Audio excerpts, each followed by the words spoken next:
রাজধানীর গুলশানের হোটেল লেকশোরে জাঁকজমকপূর্ণ আয়োজনে অনুষ্ঠিত হল নারীদের সৌন্দর্য বিষয়ক reality show Miss and Mrs Elegance Bangladesh season 1-এর প্রাথমিক বাছাই পর্ব।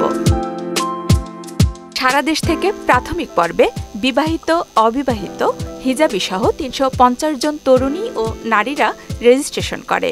সেখান থেকে নানামুখী প্রতিভা যাচাইয়ের মাধ্যমে যোগ্যতা ও সৌন্দর্যের ভিত্তিতে পরবর্তী ধাপে গ্রুমিং রাউন্ডের জন্য ৫০ জন নির্বাচিত হয়। এমন আয়োজন নিয়ে মিস অ্যান্ড মিসেস এলিগেন্স বাংলাদেশের প্রতিষ্ঠাতা ও সিইও মোহাম্মদ ইকবাল হোসেন বলেন, এই প্রতিযোগিতার মাধ্যমে নারীর সৌন্দর্য, আত্মবিশ্বাস ও বুদ্ধিভিত্তিক উন্নয়ন হবে, যা দেশের নারীদের স্বপ্নের পথে এগিয়ে নিতে সহায়তা করবে।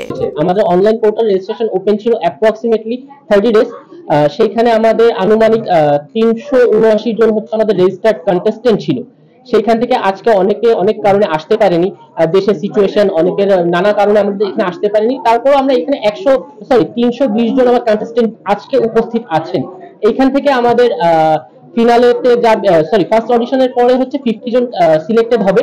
50 পরে আমরা সেকেন্ড একটা অডিশন করব। সেকেন্ড অডিশনে আমাদের 25 যাবে। 25 নিয়ে আমরা হচ্ছে আমাদের গালা করব। এটা হয় এপ্রিলের লাস্ট উইকে মের ফার্স্ট উইকে, জাস্ট বিকজ অফ আমাদের ইন্টারন্যাশনাল কিছু জাজরা আসবেন, তাদের টাইম স্কেডিউল মেইনটেইন করে আমরা হচ্ছে এপ্রিলের লাস্ট উইকে ইদার হচ্ছে মের ফার্স্ট উইকে আমাদের ফাইনাল রাউন্ডটা এস্টাবলিশ করব।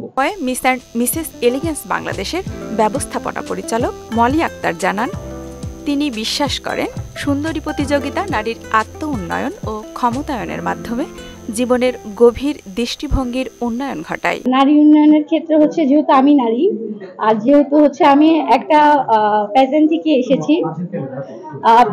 এসেছি, তো আমার কাছে যখন এই জায়গাটায় ছিলাম তখন কিন্তু আমি একটা কন্টেস্টেন্ট ছিলাম, কিন্তু আমি যখন ওই জায়গাটায় বসেছি তখন কিন্তু আমার জায়গাটা অনেক দূর এগিয়ে গিয়েছে। আমি এমন একটা প্ল্যাটফর্ম নিয়ে এসেছি, আমি যেরকম পেরেছি ওদেরকেও পারতে হবে। আয়োজনে প্রথম সিজনের বাছাই পর্বে বিচারকের দায়িত্বে ছিলেন মডেল অন্তু করিম, মিস ওয়ার্ল্ড বাংলাদেশ রাফা নানজিবা তোরশা, কোরিওগ্রাফার ও নৃত্যশিল্পী ইভান শাহরিয়ার সোহাগ, ফ্যাশন কোরিওগ্রাফার অ্যাডলব খান সহ শোবিজ ও ফ্যাশন অঙ্গনের নানা পরিচিত মুখ। মিস অ্যান্ড মিসেস এলিগেন্স বাংলাদেশে আমরা যেটা দেখছি, আমি গত বছরে যে বিউটি প্রেজেন্টটা করেছি তার থেকে এখন পর্যন্ত দেখলাম পার্টিসিপেন্ট যারা এসেছেন তারা অনেক বেশি কোয়ালিটিফুল, অনেক বেশি এলিজিবল। আমি এখানে আসার পরে যেটা দেখলাম যে প্রত্যেকের জায়গা থেকে চেষ্টা করেছে। আমি সর্বপ্রথম ওদের চেষ্টাটা আমার খুব চোখে পড়েছে এবং সেটা খুব ভালো লেগেছে যে নাচ ভালো করে নাচেরও প্রতিযোগিতা সেখানে করতে পারে এবং যে মডেল হতে চায় সে আসলে এরকম একটি প্রোগ্রামের প্ল্যাটফর্মে আসা উচিত। আল্লাহ আমাকে সম্মানটা দিয়েছেন বিধায় আজ এইখানে বসতে পেরেছি, নয়তো তাদের সামনে এক সময় দাঁড়িয়েছিলাম, আজ তাদের সাথে বসে জাজ হিসেবে হয়তোবা আরো নতুনদেরকে দেখছি, সেটা খুবই ভালো লাগা কাজ করছে। আর যেহেতু এটা খুব ব্যতিক্রমধর্মী কিছু কনসেপ্ট নিয়ে করা, আমি চাই এটা অনেক সামনে আগে যাক, আর এখন এটা খুব সুন্দরভাবে আগাচ্ছে এখন পর্যন্ত। আমি এরকম একটা প্ল্যাটফর্মে এসে যেখানে আমি বলছি যে I will become miss or Mrs elegance, আমি হিন্দি কোনো নাচ which is an item song I'll perform on that। আমাদের এখানে কিন্তু এই যে উড়াধুরাতেও পারফর্ম করেছে, nobody had any objection। So এখানে ভাষার ব্যাপারটা হচ্ছে গিয়ে যে আপনি জিনিসটাকে ওন করা। আমি একটা হিন্দি আইটেম সং এর মধ্যে পারফর্ম করে মিস অ্যান্ড মিসেস এলিগেন্স তো হতে পারবো না, this is not a dance. এদিকে এমন আয়োজনে অংশ নিতে পেরে বেশ উচ্ছ্বাস প্রকাশ করেছেন প্রতিযোগীরা।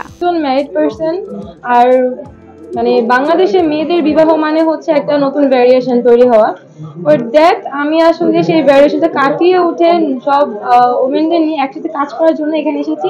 তো আমি অনেক খুশি যে আব্বু আমার সাথে আসছে, আর হচ্ছে আরো বেশি খুশি।